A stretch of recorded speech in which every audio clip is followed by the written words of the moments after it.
Ito yung tinatawag kong Pornada ride. Dahil imbis na magpinugay ride kami, ay nauwi lang kami sa taktak. Ito, kwento ko sa inyo. Ride out pa lang, ipalpak na kaagad. Dahil hindi ko pala naon yung camera ko mula dun sa amin hanggang dito sa area kung saan nabutasan ako ng gulong. Ako, ang pakens. Taktak na lang kami kasi nali yung gulong ko ng bubog. Laki ng laki ng hiwa. Pinatch naman namin. Pero malayo pa kasi yung pagyahiin, baka mabuliya pa. Sabihan ko sila na tumuloy na lang. Ayaw na lang daw nila.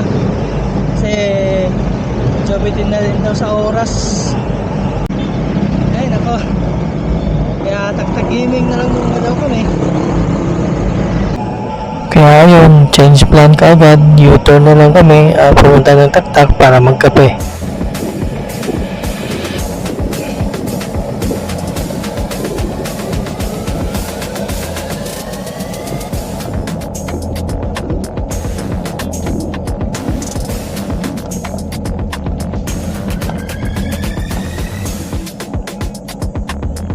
Morning po.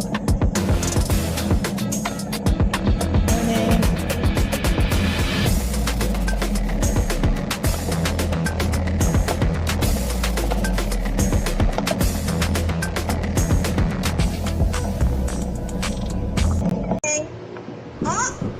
So, dito na nga pala kami sa taktak guys at dito kami sa may Dulo Cafe. Dito located sa may Tambay Food Park. At habang nagkakape kami dito, di namin alam na may pa-interview pala si Dulo Cafe. Kaya napasabak sa Englishan itong mga kasama ko. Ayan siya, magaling. May po kami, may tatlong question lang po. Ano lang? May premyo ba yan? Voucher. Sige po. First po is, what does your morning ride mean to you? English. Check. Sabi mo English, di ba? Mahirap. Kuya, Bisaya yung sagot. Ikaw muna sa atin. Ha? Siyempre, kakapi kami sa inyo. Yung anong sagot mo eh. Okay na, basta. Ano yan? Ay, English? Ano? What does your morning ride mean to you? Morning ride mean to you. Morning ride mean to me to become more productive Exercise. in the whole day. Because when you get energy in the morning, so you will carry out on the whole day. Ako nang sumagot sa unang tanong ha. English yun. So, second po is, Tagalog? why is Tagalog Dulo yun? part of your routine? Ha? Why is Dulo part of your routine? Dulo daw ba? Ito yung dulo. Bakit? Bakit daw? Yung Dulo part of your Yung Dulo Cafe. Dulo Cafe. Part of Masarap your kasi team. yung dito eh. Sa isang kape dito eh. Yun, no?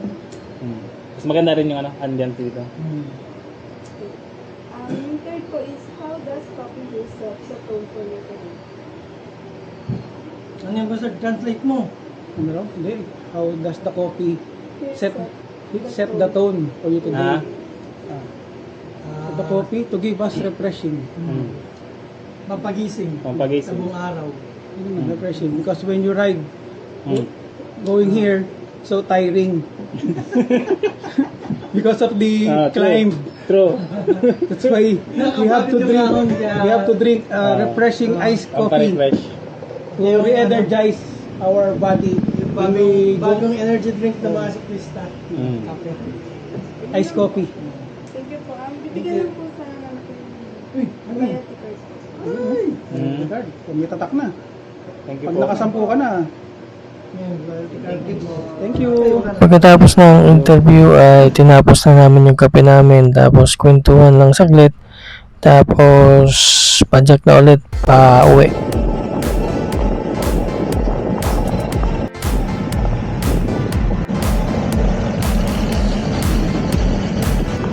So daan namin pa uwi guys ay via Marcos Highway. So dito kami dadaan. Aahon muna kami dito sa may Sumulong Highway papunta ng Cloud9, tapos lulusong na papunta ng Marcos Highway at dire-diretso na yan, daan ng Katipunan, tapos White Plains, tapos dire-diretso na sa amin. So yun lang muna guys for today's video. Next time na namin babalikan yung pinugay na ride namin. So pagka naayos na yung gulong or napalitan yung gulong ko, so maybe babalik na namin yun soon.